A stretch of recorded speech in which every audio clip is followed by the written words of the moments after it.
Welcome to Jolly Noodle Legs Horror House. Lock the door and don't make a sound. Welcome to Jolly Noodle Legs Horror House. Once you're in, there's no way out.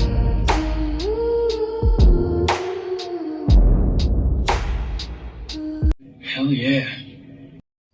Hello guys, welcome back to the channel and welcome to a British horror movie review tonight. Tonight we're looking at a Pete Walker film called The Flesh and Blood Show, released here on 88 Films, a part of the Flesh and Blood Show box set. So let's have a little look at this edition.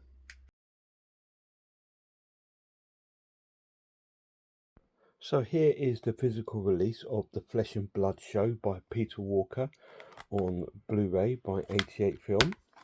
It comes with two 3D glasses and the film and an alternative cover.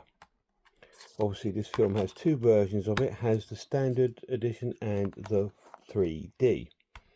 So that is the physical release of The Flesh and Blood Show. So it's box standard, but it is a part of that box set which has about 7 or 8 Pete Walker films in it and posters and booklets, etc. So it's a really cool set. So it's just a great film to have in there. So is there any special features on the disc?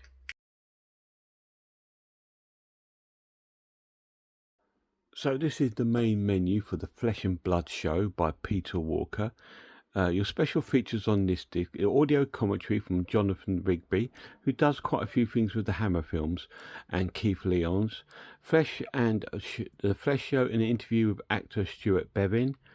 The Blood Show, an interview with third assistant director Terry Madden. Original trailer, and we have a radio spot.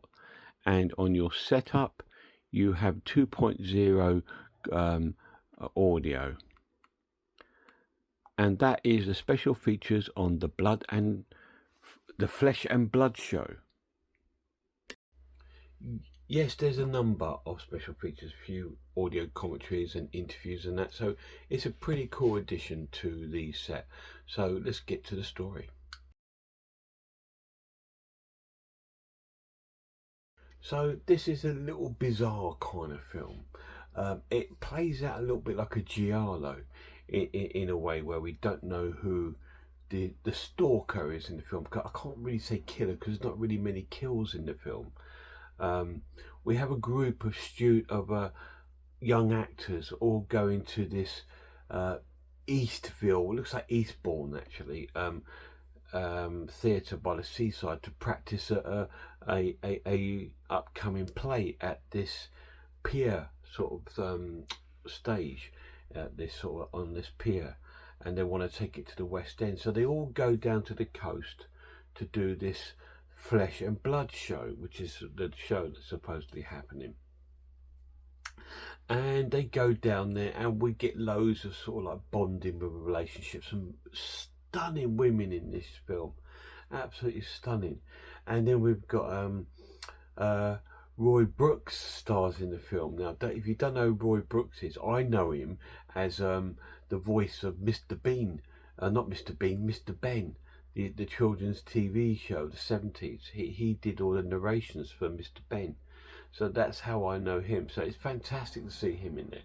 And he's kind of like the director of the play, and he's trying to get things organised.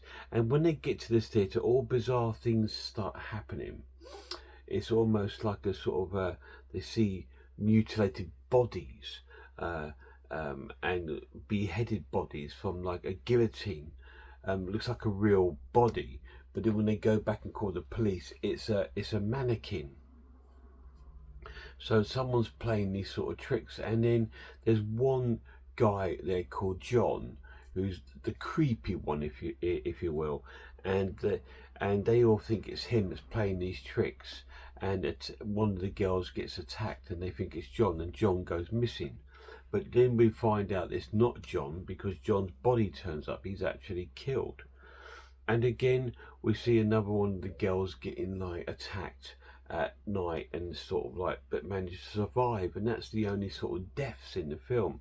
And then they go out to eat at this cafe, and they meet this old man there who used to be like an actor, and he's used to play at this pier sort of like stage, and he gets involved. So we're getting all these characters build up to sort of like build up who is our stalker. Like I said, I can't see a killer because there's not that many deaths in it, but it does have a lot of giallo feel about the film. And when I was watching it, I thought this must have influenced the Spanish film Stage Fright, because there's a lot of influences you can see within this film. But it was really, really cool, and I really enjoyed it. So let's get to my final verdict. Yeah, like I said, I really enjoyed the film. I thought it was a great film. I'm going to give it a great watch and give it 8.5 out of 10, nearly a 9. It it just lost a little bit of pointage because of the lack of kills in the film. It's called the Flesh and Blood Show, so you start to think, oh, this is going to be a really cool, gory film, and it's not. It plays out like a sort of slashery giallo kind of film without the kills.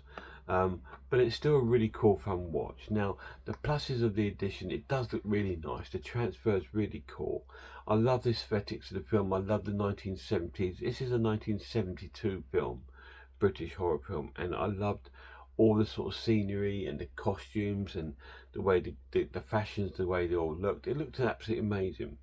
There was another bizarre part in the film where we get to the old boy that's in the film, and he goes on about when he performed there, and we get this like dream sequence that goes on fucking ever, which is getting, it's like, oh god, it's getting boring, this dream sequence. It seemed to go on for like 10-15 minutes just to probably to fill the film out.